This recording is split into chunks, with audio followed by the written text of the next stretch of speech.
Des, thanks for taking the time today. Can you give us a little bit of background on Bookassist? Sure. So Bookassist serves the independent hotel sector, or boutique hotels, or small groups of typically 10 to 20 hotels. So it's very much those kind of hotels that are maybe digitally savvy already, but they don't have enough of a digital team in-house to run their own strategy, not like the large chains would have or the large franchisees. What we do is we would work to develop the online strategy with those hotels, the full funnel from customer capture right through to booking, and then we implement that strategy with them with our software. So how did you discover Jonas software, and how were we compared to other acquirers? I think I would say that Jonas Software really discovered us rather than the other way around. I know that the M&A team had been in touch with me for on an ongoing basis every 6 months or so, and had been reasonably persistent to at least have conversations. And I have to say, at that stage when they were initially in touch with me, I wasn't that interested in the process in general. It had nothing to do with Jonas, but I wasn't thinking in terms of either investment or an acquisition of the business. But because that dialogue had built up over a number of years, then it was far less of a surprise for me to jump in and get involved when the time came. Why did you decide to sell to Jonas? Yeah, well, fundamentally, I think it's because it solved my issues. I had very specific issues, which is that, yes, I wanted to deleverage and de-risk a little bit, but more importantly, I thought there was great value in the company, and I thought there was a value in me staying in the company and driving it forward. So it allowed me to continue doing what I really like and to continue taking the next steps towards making the company even better. So some of us, there was talk where we wanted to just basically de-risk. We're getting older. We want to take some money off the table. Some people wanted to leave. Some people wanted to continue. And there were all these questions floating around. And initially, my kind of push was to, let's see if we can maybe get an investor who could maybe buy out some of the shareholders and then invest in the company and move it forward. But the more of those discussions I had, the more I realized that I would strongly lose control of what the ethos of the company was. A lot of people were interested in buying the company because it had been successful, but a lot of it was about breaking up the company, or a lot of it was about an asset buy where they would buy the contracts, but really most of the staff would be sent home. And while some of the offers were lucrative in and of themselves, I didn't feel good about what would ultimately happen with the company. The discussion with Jonas, however, was very different. It was, if you want to continue running the company with your strategy and your ideas, then you can do that. We can safeguard the future of the company. We've never sold companies. So all of those things really appealed to me. And honestly, I had no idea that kind of model actually existed prior to those discussions. So once I was, made aware of those options, then it very quickly became apparent that this could be a very good solution for everybody. Can you describe your experience with the pre-acquisition process? So the process actually turned out to be relatively short. From the very first kind of proper engagement meeting, which was in August of 2017, to closing the deal in December 2017, is actually quite a short period. And the primary thing that stands out for me about the whole process was the fact that there was very strong and open discussion at all stages. It was very good dialogue. It was straight talking. It was very clear immediately after a number of small discussions. There was a model for how the business was valued, and that was very important for me to see, that there was a sensible way that it was being valued.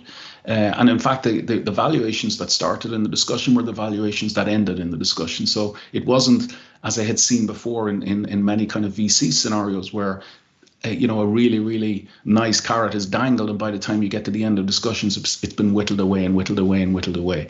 So it was an honest and open discussion from day one, a very positive discussion. And it also focused very much on how do we now build the business to the next level? Not just what's your business doing, what's it worth, but what are we going to do afterwards and where does it go? So this leads into my next question. Can you describe life at Bookassist after the Jonas acquisition? In one sense, it didn't change much day to day, and still hasn't changed an awful lot. And for most of the employees, it wouldn't have changed significantly. But I guess the biggest immediate impact was that we needed to change accounting systems pretty quickly and accounting practices. And that, of course, is simply as a result of the fact that we were a small standalone company. Jonas is part of CSI. It's a publicly traded company. And so, the numbers from our business would roll up into the parent company, et cetera. And so that needs to be sorted out fairly quickly. So that was, let's say, moderately painful to have to go through that process of changing it, mostly for the finance team, not for me personally or for any other employee. But that had to be done quickly within the first, let's say, quarter. But once that was done, one of the things that was great about it was that the vision that gave me on my business was completely different from the vision that I had in the business previously. Again, because of the way that Jonas structures their accounts and the way that they structure the KPIs that come from those accounts, I was able to get very, very good insight into the performance of my business in a way that I had not seen before. So despite the process itself being an immediate kind of, all hands on deck to get this change quickly in the first few months, the result of it was very positive for what followed. So at Jonas, we often talk about our ABCs as differentiators. So we have autonomy, our decentralized operating model, buy and hold forever, allowing us to invest for the long term, and culture of sharing best practices. So learning from the Jonas or CSI family of software companies. So how is your experience aligned with these differentiators? Well, I mean, they've been very key. I've touched on a couple of them before. One for me was, if I start with the autonomy issue, as I mentioned, like one of the key issues for me was to be able to continue with the kind of strategy that I was interested in and the kind of approach to the marketplace that I was interested in. So there's a lot of strength there to be leveraged, and Jonas recognized that, and they leveraged. They let the original business leader fulfill those dreams where that leader wants to do so, and I think that's important. So that autonomy is given, but let's say the overhead on that is relatively light touch if you are delivering on your numbers and you're pushing forward. Interestingly, if you're not delivering on your numbers and things may not be working, the approach there from at the portfolio level above me is, how do we step in and help you? It's not a criticism issue. It's more, how do we all work together here to get that business moving?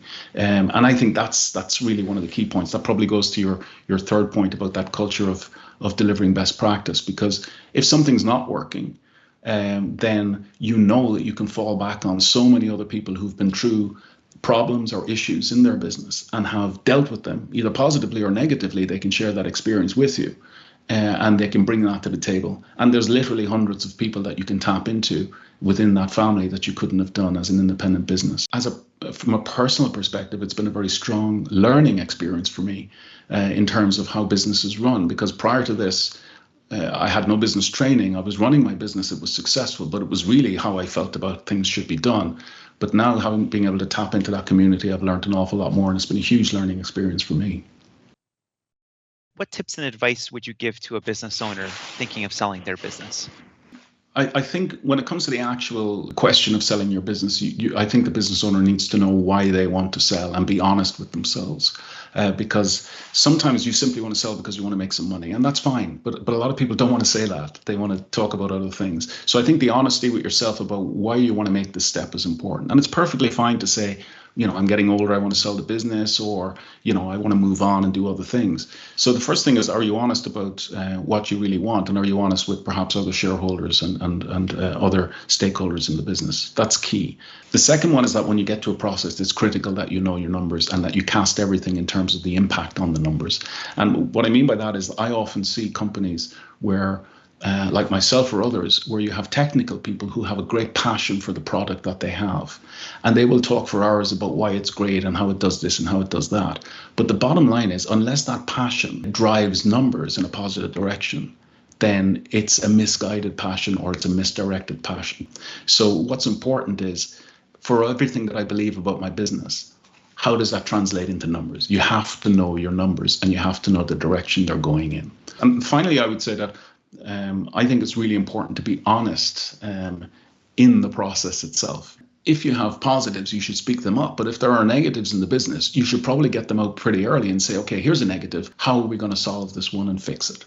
Because if you try to hide stuff, then all you were doing is saying that by the time you get to the end of a process, something suddenly comes out and you have destroyed that trust that you've built all the way through a process. You more than likely will get a reduction in valuation because it looks like something is not the way it initially seemed. But more importantly, as I say, you may actually damage the rapport that you've built up with people during that period.